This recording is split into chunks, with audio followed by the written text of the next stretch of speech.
The stars were burning. Commander Park Do-hyun stood on the bridge of the UTA Resolute and watched Earth die. Orange flames covered the planet's surface. Smoke clouds spread across continents like a disease. Every few seconds, another explosion lit up the darkness of space. The Valkyrie had come without warning. One day, humanity was alone in the universe. The next day, 10,000 alien warships appeared near Jupiter. They did not talk. They did not negotiate. They simply started killing. Do-hyun gripped the railing in front of him so hard, his knuckles turned white. He was 34 years old, a decorated officer with 15 years of service. He had trained his whole life for war. But nothing had prepared him for this. "Sir, the orbital defense grid is down," reported Lieutenant Shin Murray from her station. Her voice was steady, but Do-hyun could see the fear in her eyes. "Seoul Station. It's gone. 2 million people." Do-hyun said nothing. What could he say? Seoul Station was just one of dozens of space stations the Valkyrie had destroyed in the last 3 hours. Earth's mighty fleet, over 600 warships strong, had been reduced to burning wreckage. The planetary shields, which scientists had promised could stop any attack, had failed after only 40 minutes of bombardment. Humanity was not prepared. For 300 years, humans had spread across the stars. They had built colonies on 17 worlds. They had created technologies that their ancestors would have called magic. But they had forgotten one important thing. They had forgotten how to fight. The last major war between humans had ended 200 years ago. Since then, the United Terran Alliance had kept peace through diplomacy and trade. Military service was considered unnecessary. Violence was taught in schools as a primitive behavior from humanity's shameful past. The few remaining soldiers were seen as relics, people who could not adapt to civilized society. Now those relics were dying by the thousands, and it was not enough. "Enemy fleet is approaching the Asian continent," Sergeant Baek Tae-ho said from the sensor station. "They're targeting major cities: Beijing, Tokyo, Mumbai." He paused, his voice breaking slightly. "They're not taking prisoners, sir." Admiral Kim Yuna's voice crackled through the communication system. She was aboard the flagship somewhere, in the chaos, trying to organize what remained of the fleet. "All ships, this is Admiral Yuna. Fall back to Rally Point 7. I repeat, fall back. We cannot win this fight." Do-hyun turned to his helmsman. "You heard the Admiral. Get us out of here." The Resolute turned away from Earth, its engines firing at maximum power. Around them, other surviving ships did the same. There were only 43 ships left from a fleet of 600. 43 ships carrying the last hope of humanity. As they fled, Do-hyun looked back at the view screen one last time. He watched a Valkyrie beam weapon hit the city of London. The ancient city, home to 12 million people, disappeared in a flash of white light. Just like that. Gone. "Why?" Murray whispered beside him. "Why are they doing this?" Do-hyun shook his head. "Does it matter?" The journey to Kepler 442b took 3 weeks. The planet, nicknamed New Bizan by its original Korean colonists, was humanity's most distant settlement. It was a cold world, covered in ice and snow, with underground cities heated by geothermal energy. 2 million people lived there, far from the center of human civilization. Now it was the last free human world. Admiral Yuna called a war council on the second day after arrival. The meeting took place deep underground, in a bunker that had been built for emergencies. 30 officers sat around a long metal table, their faces showing exhaustion and grief. "Here's our situation," Yuna began. She was 52 years old, with gray hair and tired eyes. Before the invasion, she had been planning her retirement. Now she commanded what was left of humanity. "We have 43 warships, most of them damaged. We have approximately 2 million civilians on this planet, and another 50,000 scattered across hidden bases and stations. Everyone else. She paused. Everyone else is dead or captured. The number hung in the air like poison. Before the invasion, humanity had numbered 15 billion. Now, barely 2 million remained free. What about the colonies? Someone asked. Fallen, Una replied. The Vicari took them one by one over the past 6 months. We received distress calls until 2 weeks ago. Then, silence. Do-hyun leaned forward. Do we know anything about the enemy? Their weaknesses? Dr. Cho Yoonji, the chief xenanthropologist, stood up. She was a small woman with glasses and messy hair, the kind of scientist who usually studied dead civilizations. Now she was studying a very much alive one. The Vicari are old, she said. Very old. Based on the transmissions we've intercepted, their empire has existed for over 10,000 years. They have conquered more than 1,000 species across the galaxy. She brought up a holographic display showing the alien creatures. They were tall, with gray skin, 4 arms, and faces that showed no emotion. They don't negotiate because they don't need to. Every species they have encountered has either surrendered or been destroyed. There are no exceptions. Until now, someone muttered bitterly. No, Yoonji corrected. We are not an exception. Not yet. She changed the display, showing battle simulations. I've run every possible scenario, every strategy, every tactic. The result is always the same. With our current forces and technology, we will be defeated within 8 weeks. Silence filled the room. Do-hyun felt the weight of despair pressing down on everyone. This was it.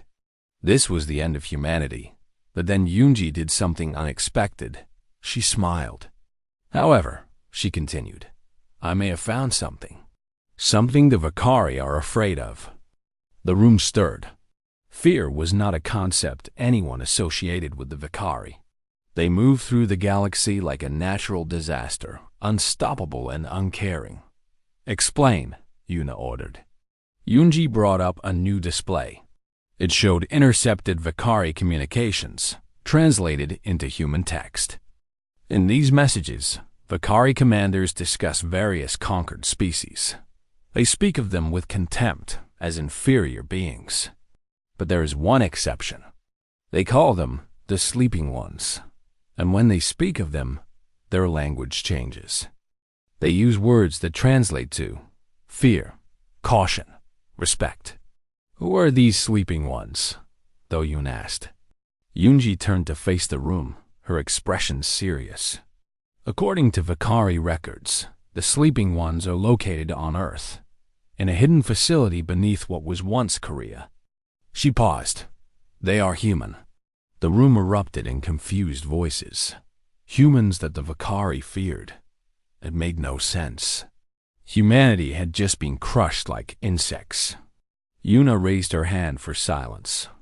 Explain, Doctor. What do you mean they are human? Yoonji took a deep breath. 300 years ago, when humanity decided to become civilized, they faced a problem. They had millions of soldiers, fighters, warriors, people trained for violence, people who were very good at violence. The new peaceful society had no place for them. Most adapted or died out naturally.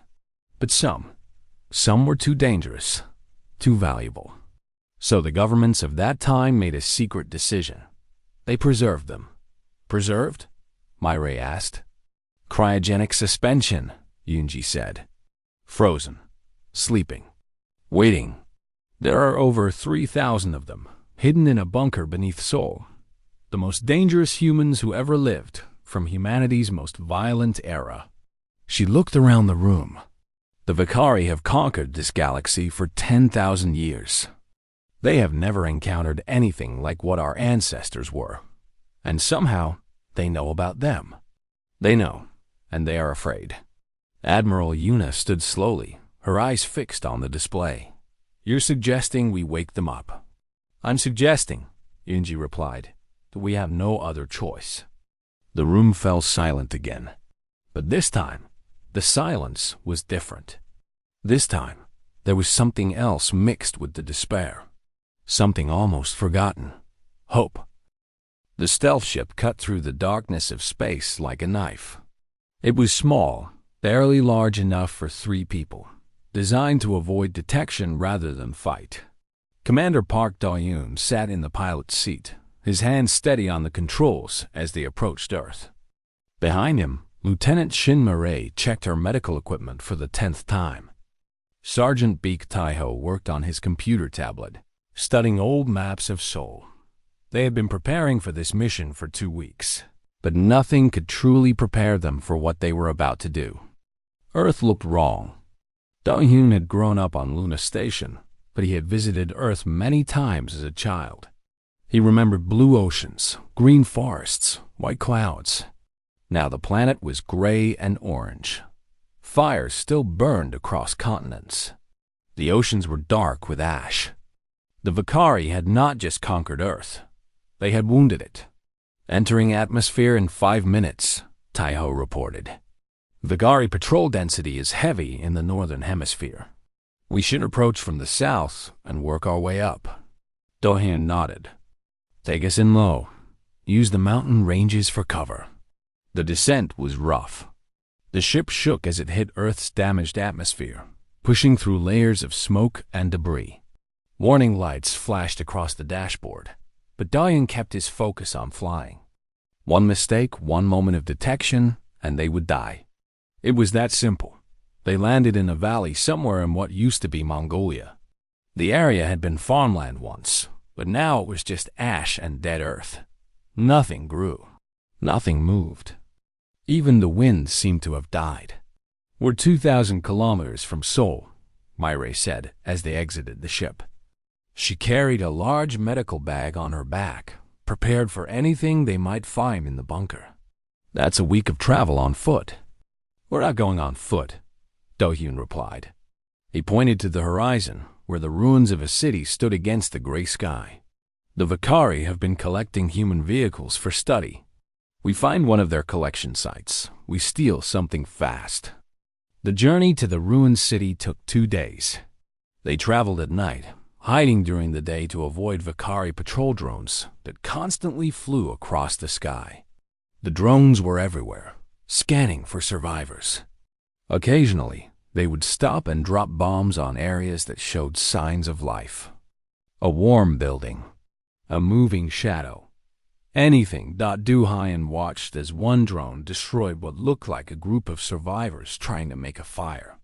The people scattered and ran, but the drone followed them, killing each one with precise energy blasts. It took less than a minute. Then the drone moved on, searching for more targets. They're cleaning up, Tae-ho whispered. Killing anyone who survived the initial attack. Standard procedure for the Vakari, Myre said quietly. Her voice was heavy with emotion. Dr. Yoonji's research says they always do this. Kill all potential resistance, then start colonization. Do-hyun said nothing. He just watched and remembered. Every death, every scream. He would remember all of it. The city had been called Ulaanbaatar once. Now it was just rubble and ruins. But they found what they were looking for in what had been a shopping district. The Vakari had set up a collection point, gathering human technology for study. Ground vehicles, aircraft, boats, even children's toys. The aliens were trying to understand what humanity had been before they destroyed it. There were no guards. Why would there be? The Vakari believed all human resistance was finished. They were wrong. Do-hyun chose a military transport vehicle, armored and fast. Tae-ho worked on its systems, bypassing the security locks that had become useless when their owners died. Within an hour, they were moving again. Racing across the dead landscape toward Korea. They reached the outskirts of Seoul 5 days later. The city was unrecognizable. Do-hyun had visited Seoul as a child, marveling at its tall buildings and beautiful parks. His grandmother had lived here, in a small apartment near Namsan Tower. She used to take him to the top of the tower to see the view. Now there was no view. There were no buildings. Seoul had been completely flattened, reduced to a sea of broken concrete and twisted metal. The only thing still standing was the base of Namsan Tower, and even that was just a stump of what it had once been. "The bunker should be directly beneath the tower," Taiho said, studying his maps. According to the old records, the entrance was disguised as a maintenance tunnel. They left the vehicle and continued on foot, climbing over mountains of debris. The air smelled of smoke and death. Bodies lay everywhere, too many to count. Do-hyun tried not to look at their faces. He tried not to think about the lives they had lived, the dreams they had held. The entrance was where Taiho said it would be. A simple metal door hidden under a pile of broken concrete. It took them an hour to clear enough debris to open it. The door was heavy, designed to survive nuclear attacks. 300 years ago, when this bunker was built, nuclear war was humanity's greatest fear. How innocent those times seemed now. Inside, the bunker was dark and cold. Emergency lights flickered on as they entered, powered by generators that had waited centuries for this moment. The air was stale but breathable. They walked in silence, following the tunnel deeper underground. The walls were lined with old pipes and cables, technology from a time before space travel. Everything looked ancient, like a museum of human history. Finally, they reached the main chamber. Do-hyun stopped and stared. Mireille gasped beside him. Even Taiho, who rarely showed emotion, made a small sound of surprise. The chamber was enormous, stretching so far into the darkness that they could not see the end. And filling that darkness, row after row after row, were cryogenic pods. Thousands of them, each one containing a sleeping human being. "There are so many," Mireille whispered. Do-hyun walked to the nearest pod and looked through its small window. Inside was an old woman, her face lined with age, her gray hair cut short. She wore a military uniform from centuries ago, covered in medals and badges. Even in sleep, she looked dangerous. Her face was hard, her jaw set in an expression of determination. A small display on the pod showed information about its occupant. Sergeant Major Han Soin. Age at suspension, 67. Military service, 48 years. Combat deployments, 23. Confirmed kills, classified. Who were these people? Mireille asked, moving from pod to pod, reading the displays. Taeho was already at a computer terminal, accessing the bunker's records. "They were soldiers," he said slowly, "but not like us. These people fought in wars we only read about in history books. Ground wars, urban combat, hand-to-hand fighting." He looked up at them, his face pale. "Some of these people have kill counts in the hundreds, some in the thousands." Do-hyun moved to another pod. This one contained a man, younger than Soin, but with the same hard expression. Master Sergeant Yoon Jiseok. Specialty: explosives and demolition. Notes: considered extremely dangerous. Do not wake without proper precautions. "They were too violent," Taiho continued, reading from the records. "When humanity decided to become peaceful, these people couldn't change. They couldn't adapt. Some tried to live normal lives, but the violence was in their blood. They caused problems. They started fights. Some became criminals. The government at the time had to make a choice. Kill them, which seemed wrong for a civilized society. Or preserve them, hide them away, hope they would never be needed again." Mireille looked horrified. "So they just froze them like they were dangerous animals?" "They were dangerous," Taiho said. "They still are. But that's exactly what we need." Do-hyun had moved further into the chamber. He found another pod, this one containing an older man with scars covering half his face. Colonel Bae-hai-jin read the display, but there was an error. The picture showed a woman, not a man. He checked another pod. A woman, severe and strong-looking. The scars were different, but the expression was the same. He realized he had been wrong. The first pod also contained a woman, Colonel Bei Hai-jin. Age at suspension, 61. Commands held, 3. Major battles participated, 7. Casualties under her command, 12,847. Enemies killed under her command, over 50,000. These numbers were beyond anything Do-hyun had experienced. In his 15 years of military service, he had never killed anyone. Modern warfare was fought with computers and drones from a safe distance. These people had killed with their hands, with weapons that required them to see their enemies' faces. "Can we wake them?" he asked Taeho. The technician studied the systems. "The equipment is old but functional. The cryosystems have been maintained by automated processes. We can begin the revival procedure." He hesitated. "But Commander, are you sure about this? These people, they're from a different time, a violent time. They might not be able to adapt to our world." Do-hyun thought about the Vicari. He thought about the burning cities, the dead colonies, the millions of humans killed in just 6 months. He thought about Admiral Yuna and the last 2 million humans hiding on a frozen world, waiting for the end. "Our world is gone, Sergeant," he said quietly. "Maybe it's time to bring back theirs." He placed his hand on the revival controls. "Wake them up. Wake them all." The pod opened with a hiss of cold air. Frost cracked and fell away as the seal broke for the first time in 300 years.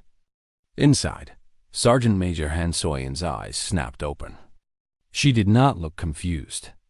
She did not look scared. She looked at Do-hyun with eyes that were hard and calculating, the eyes of a predator waking from sleep. Her first words were not questions about where she was or what year it was. Her first words were a threat. "Touch me before I'm ready, and I'll break your arm." Do-hyun stepped back quickly. He had expected confusion, disorientation, weakness. The revival process was supposed to be difficult, taking hours for the body to adjust. But Soyeon was already moving, sitting up in her pod, checking her limbs for damage. "How long?" she asked, her voice rough from centuries of silence. 300 years, Do-hyun replied. "And we're losing a war." Soyeon climbed out of the pod. She was shorter than Do-hyun had expected, barely reaching his shoulder. But there was a weight to her presence that made her seem larger. She moved like violence waiting to happen. "Of course you are," she said. "That's why we're here." She looked around the chamber at the thousands of pods, then back at Do-hyun. "How bad is it?" Do-hyun told her everything. The Vicari invasion, the fallen colonies, the millions of dead, the last 2 million humans hiding on a frozen world. Soyeon listened without expression, taking in information like a soldier receiving a mission briefing. When he finished, she smiled. It was not a pleasant smile. "Good," she said. "I was worried you'd woken me for something boring." The revival took 6 days. Not all the elders survived. The cryogenic technology of 300 years ago was not perfect. Some pods had failed over the centuries, their occupants reduced to frozen corpses. Others had technical problems that made revival impossible. And some elders simply could not handle the shock of waking. But 2,847 elders rose from their long sleep. They came in all ages, from soldiers barely out of their 20s to veterans like Soyeon, who had fought for nearly 50 years. They came with scars on their bodies and harder scars in their minds. They came with skills that humanity had spent 3 centuries trying to forget. Do-hyun watched as they gathered in the bunker's main chamber, forming groups, finding old friends, checking weapons that had waited alongside them in the dark. It was like watching a pack of wolves wake from hibernation. Master Sergeant Yoon Ji-seok was the explosives expert Do-hyun had read about. He was a thin man with quiet eyes and steady hands. Within hours of waking, he was examining the captured Vicari technology that Do-hyun had brought as samples. Interesting, Gisiok muttered, taking apart an alien power cell with tools he had fashioned from bunker supplies. Your modern engineers couldn't figure out how to penetrate their shields? No, Dayan admitted. The Vakari shield technology is beyond anything we've seen. Our weapons just bounce off. Gisiok snorted. Your weapons, right. He held up the power cell. This is just energy storage. Advanced, but simple in concept. Your problem isn't that you can't break the shields. Your problem is that you're trying to overpower them. That's stupid. You don't overpower a wall. You go around it. Or under it. He set the power cell down. I'll need more samples. And tools. Real tools, not this garbage from 300 years ago. But yes, I can break their shields. Give me a week. Colonel Beihai Jin was harder to approach. She had commanded troops in wars that Do Yun had only read about in history books. The Reunification War, the resource conflicts, the Asian-Pacific Theater. She had led soldiers into battles where survival was measured in hours, not years. She watched the modern soldiers train through a viewing window, and her expression was not kind. They fight like children, she said when Do Hyun asked for her assessment. Look at them. Perfect formations, perfect technique. But they're not fighting. They're performing. They're doing what they were trained to do without thinking about what it means. What should they be thinking about? Do Hyun asked. Haijin turned to face him. Her eyes were cold. They should be thinking about dying, about killing, about what they're willing to sacrifice to win. Your soldiers have never faced real combat. They've never held a dying friend in their arms. They've never had to make the choice between saving themselves and completing the mission. She shook her head. You taught them to fight without teaching them what fighting costs. Can you teach them? Do Hyun asked. Haijin smiled that same cold smile that Soin had shown. I can try, but they won't like it. She was right. They did not like it. The elders' training was nothing like what the modern soldiers had experienced. There were no simulators, no virtual reality, no safety protocols. The elders trained with real weapons, real pain, real consequences. Within the first day, 12 soldiers were injured. One had a broken arm from a hand-to-hand combat exercise. Another was burned from a live-fire scenario. Myre worked constantly, treating wounds that the medical staff had never seen in their careers. This is barbaric, one young officer complained to Do Yun. We're supposed to be civilized. We evolved past this. Before Do Yun could respond, Soin appeared beside them. The young officer had not heard her approach. You evolved past survival, Soin said quietly. You got comfortable, safe. You forgot that the universe is not comfortable or safe. The universe is filled with things that want to kill you. And those things don't care about your civilization. She stepped closer to the young officer, her eyes hard. The Vakari have conquered 1,000 species. 1,000 civilizations that thought they were special. They're all dead now. Do you want to join them? The young officer was silent. I asked you a question, Soin said. Her voice was calm, but there was danger underneath it. No, the officer whispered. Then stop complaining and learn. Soin turned and walked away. Your comfort doesn't matter. Your feelings don't matter. Only survival matters. As the days passed, the training changed the soldiers.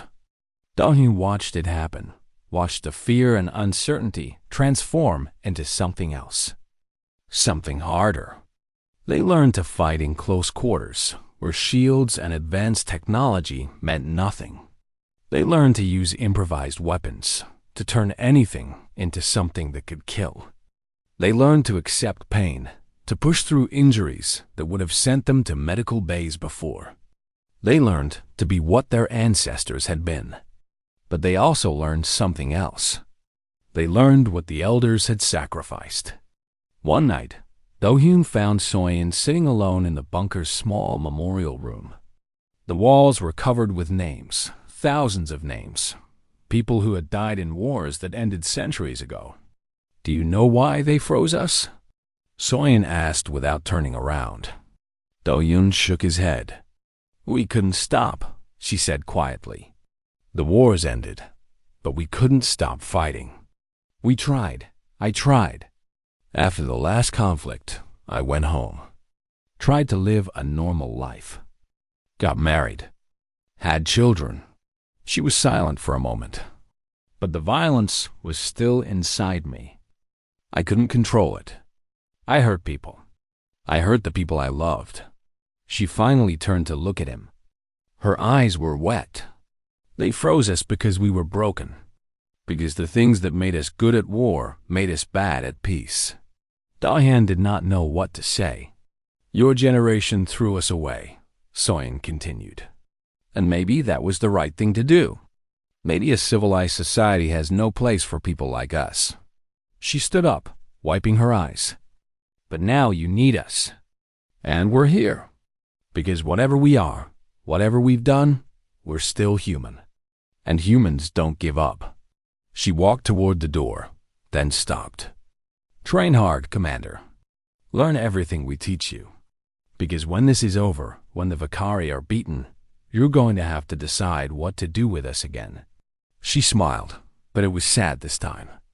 "And I hope, for your sake, that you make a better choice than your ancestors did." She left Do-hyun alone with the names of the dead and the weight of 300 years of history. The Vakari fleet approached New Bizen like a storm of metal and fire. 200 warships, each one larger than anything humanity had ever built. They moved in perfect formation, confident and slow. They had no reason to hurry. They had destroyed civilizations for 10,000 years. This last group of humans would be no different. Supreme Arbiter Vaughn stood on the bridge of his command vessel and watched the frozen planet grow larger on his viewing screen. He was old, even by Vakari standards. He had personally commanded the conquest of over 30 species. Each one had been the same. Resistance followed by defeat, followed by extinction. "Scan the planet," he ordered. "Find their settlements." His officers worked their stations. Information began to flow across the displays. Underground cities, power signatures, population estimates. "Approximately 2 million life forms," an officer reported. "Concentrated in 3 major settlement areas beneath the surface. Minimal defensive capabilities. No significant military presence." Vaughn nodded. "As expected. Begin standard suppression procedure. Destroy their power generators first, then their food production. When they are weak and desperate, we will offer them a choice. Serve or die." None of them would choose to serve, of course. Humans were too proud, too stubborn. But the offer was tradition. And Vaughn respected tradition. The first sign that something was wrong came 2 hours later. 3. Vakari supply ships exploded at exactly the same moment. Not damaged. Exploded. Completely destroyed, with all hands lost. Vaughn looked at the reports with confusion. How? His officers searched for answers. The supply ships had been at the rear of the fleet, protected by dozens of warships. No human vessel could have reached them. No weapon could have penetrated their shields from such distance. Then a survivor report came in from a rescue shuttle. Just before the explosions, sensors had detected something. Human life signs floating in space, unprotected, impossible. They were outside their ships, the rescue officer reported, his voice shaking. Just floating, in modified pressure suits. They must have been there for hours, waiting. Vaughn felt something he had not felt in centuries. Uncertainty. How did they survive? He demanded. How did they know where our supply ships would be? No one had answers. 6 hours later, the human fleet attacked. But they did not attack in the way Vaughn expected. The 43 human warships came in fast and aggressive, firing everything they had. It was a desperate attack, a suicide charge. Exactly what Vaughn had predicted. His ships responded with practiced efficiency, destroying human vessels one by one. Then the humans retreated. They ran toward the asteroid field that bordered the system, a thick belt of rock and ice that made navigation difficult. Vaughn smiled. This was familiar. Species often tried to hide in difficult terrain. It never saved them. Follow them, he commanded. Destroy them in the asteroids.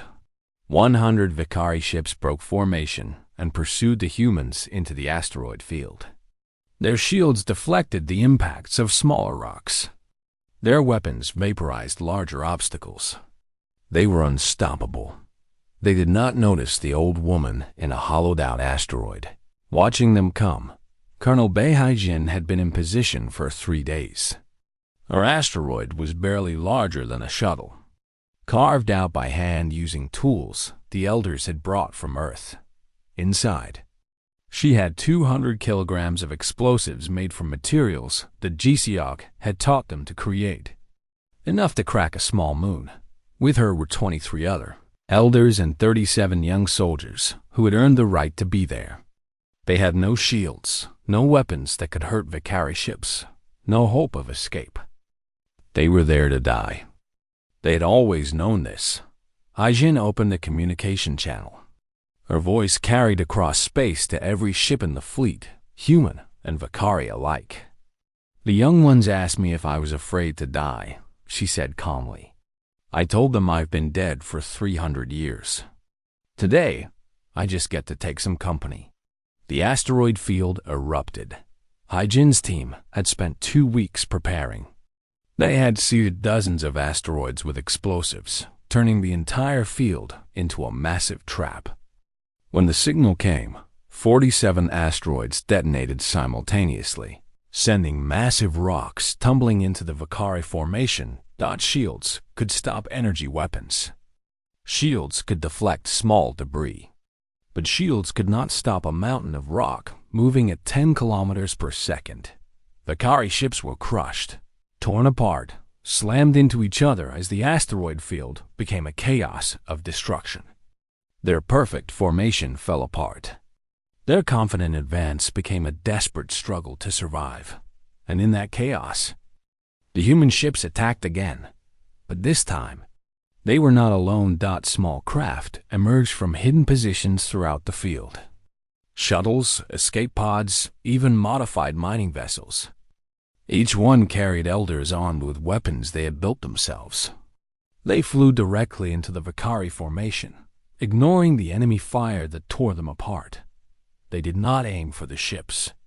They aimed for the shield generators. Gisiok had found the weakness, just as he had promised. Vicari shields were not a single barrier. They were a network with generators located at specific points on each ship. Destroy the generators, and the shield would fall. The generators were small, protected, hard to hit. Modern human weapons could not reach them. But the elders were not using modern weapons. They were using themselves. Elder after elder crashed their small craft directly into Vicari ships, aiming for the shield generators with suicidal precision. They did not try to survive. Survival was not the mission. The mission was to create openings for the human fleet, and openings appeared. Do-hyun commanded the attack from the Resolute. He watched the tactical display as green dots representing human ships moved toward the gaps in the Vicari shields. He watched as red dots representing elders winked out, one by one. Target their engines, he ordered. Keep them from retreating. The human ships were faster now, more aggressive. The training had changed them. They fought like the elders had taught them, ignoring losses, pressing the attack, refusing to stop. A Vicari cruiser lost its shields and tried to turn away. 3 human ships fell upon it like wolves, tearing it apart with concentrated fire. Another cruiser exploded as an elder flew a shuttle directly into its bridge. On his command ship, Vaughn watched in disbelief. This was not how species fought. This was not civilized. This was not war. This was something older. Something savage. "Retreat," he finally ordered. "All ships, retreat." The Valkyrie fled. For the first time in recorded history, a Valkyrie fleet ran from battle. Behind them, the asteroid field burned with the wreckage of 200 ships. 193 of them were Valkyrie, but the cost was terrible. Hyjin's entire team was gone. 83 human ships were destroyed. Over 4,000 humans were dead, including 847 elders. Nearly a third of those who had woken from the long sleep were gone now, their ancient bodies finally finding the rest they had been denied. On New Bazan, Admiral Yuna received the reports. She stood in the command center, surrounded by officers who were crying, cheering, both at the same time. They had won. They'd had actually won, but Yuna was not celebrating. She was looking at the casualty lists. "They knew," she said quietly. "They knew they would die." Dr. Yunji nodded beside her. They always knew. From the moment they woke up, they knew this was a one-way mission. They didn't come back to live. They came back to give us a chance. Yuna closed her eyes. "Then let's make sure we deserve it." On the Resolute, Do-hyun watched the Valkyrie fleet disappear into the distance. Beside him, Myrae was crying silently. Taiho's hands were shaking. "Is it over?" Myrae asked. Do-hyun shook his head. "This was just one battle. They'll come back with more ships, more weapons. They'll adapt to what we did today. Then what do we do?" Do-hyun thought about Hyjin, flying her asteroid into the enemy. He thought about Soin, still alive, still fighting, waiting for the next battle. He thought about all the elders who had given everything, who had woken from 3 centuries of sleep, just to die for people they had never met. "We learn," he said finally. "We learn from them.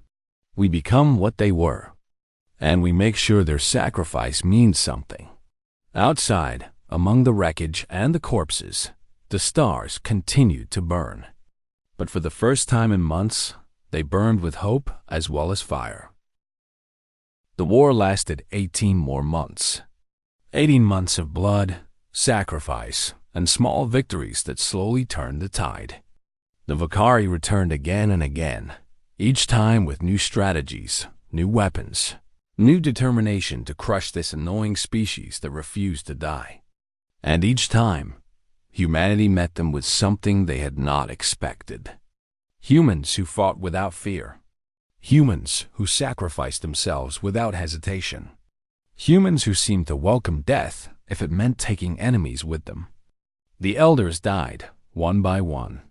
They were old, their bodies worn by time and violence. The cryogenic process had preserved them, but it had not healed them. Ancient wounds reopened. Old injuries returned with a vengeance. They fought through pain that would have stopped younger soldiers. They kept fighting until their bodies simply gave out. Giseok fell in the Battle of Proxima, leading an engineering team to disable a Valkyrie weapons platform. He had calculated a 17% chance of survival. He went anyway because it was the best option. His explosives destroyed the platform and 4 enemy ships. His body was never recovered. By the final battle, only 312 elders remained alive. The youngest was 53. The oldest was 81. They could barely walk, barely lift their weapons. But they refused to stay behind. Soin led them. At 67, she was not the oldest survivor, but she was the strongest. The others followed her not because of her rank, but because of who she was. She was violence made human. She was survival personified.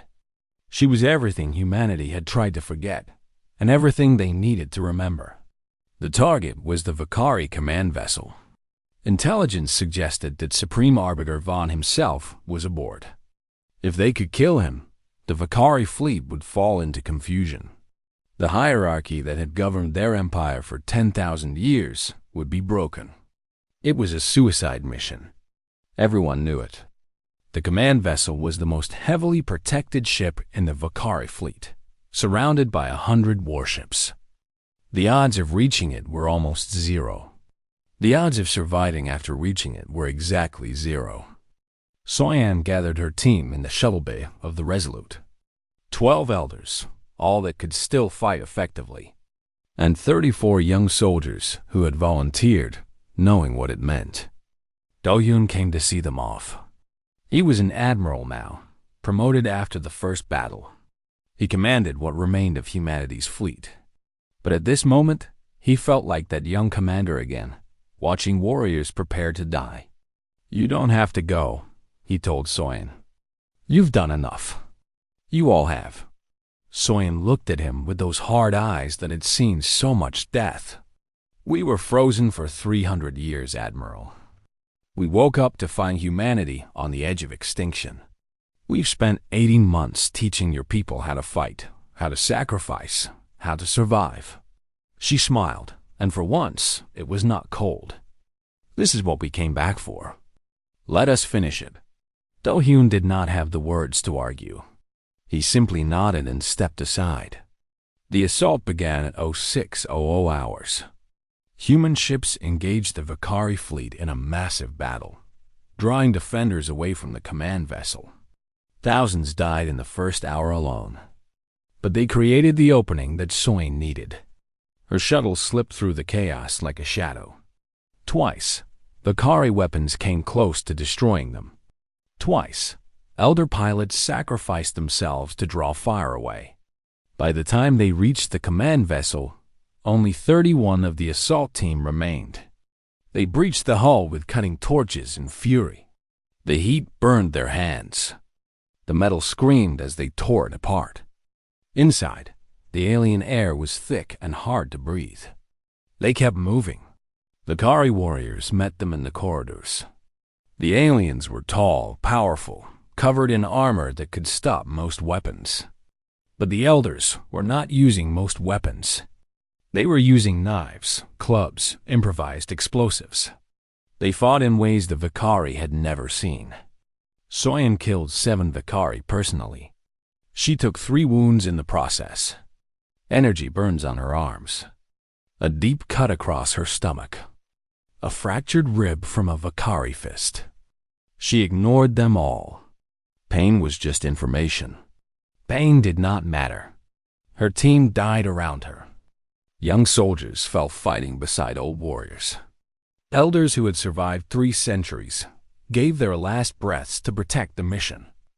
By the time they reached the command chamber, only Soyan and 4 others remained.